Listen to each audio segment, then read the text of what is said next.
Polisi menangkap 3 pemuda usai menggasak 5 tabung gas 3 kg milik penjual bakso di Makassar. Pelaku menjual hasil curiannya untuk mabuk-mabukan. Tidak sampai 24 jam, 3 pelaku akhirnya tertangkap. Ketiganya tidak berkutik saat tim Resmo Polsek Makassar meringkus pelaku dengan barang bukti 5 tabung gas. Ketiga pelaku berinisial I, L, dan S ditangkap di lokasi yang berbeda. Mereka mengaku mencuri tabung gas 3 kg dari warung bakso.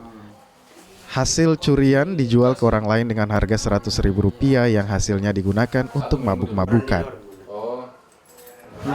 Bu, ini apa yang dicuri, Bu? Tabung gasnya, Pak, yang di gerobak. Itu berapa kali mungkin dicuri itu, Bu? Udah 2 kali, Pak. Yang pertama berapa diambil? 4. Yang kedua ini? 2, Pak.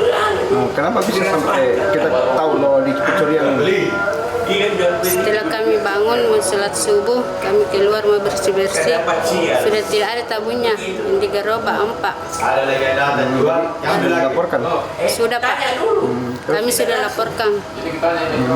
Perlu saya sampaikan bahwasanya tim Resmo Polsek Makassar berhasil mengamankan terduga pelaku pencurian tabung gas di wilayah Polsek Makassar. Jadi kalau untuk pelaku sendiri ada berapa orang? Pelaku yang kami amankan tadi malam sekitar jam 3 dini hari berjumlah 3 orang. Itu apa saja barang bukti yang diamankan dari pelaku ini? Adapun barang bukti yang kami amankan 5 tabung gas berat 3 kg. Rencananya tabung ini dijual berapa ini per tabung? Menurut keterangan dari terduga pelaku bahwasanya tabung gas berat 3 kg dia jualkan sebesar Rp100.000. Kalau hasil penjualannya ini dipakai apa ini untuk para pelaku ini? Adapun hasil dari penjualan dari tabung gas mereka gunakan untuk membeli minuman keras. Pelaku kini diamankan di Mapolsek Makassar dan ketiganya terancam hukuman 7 tahun penjara.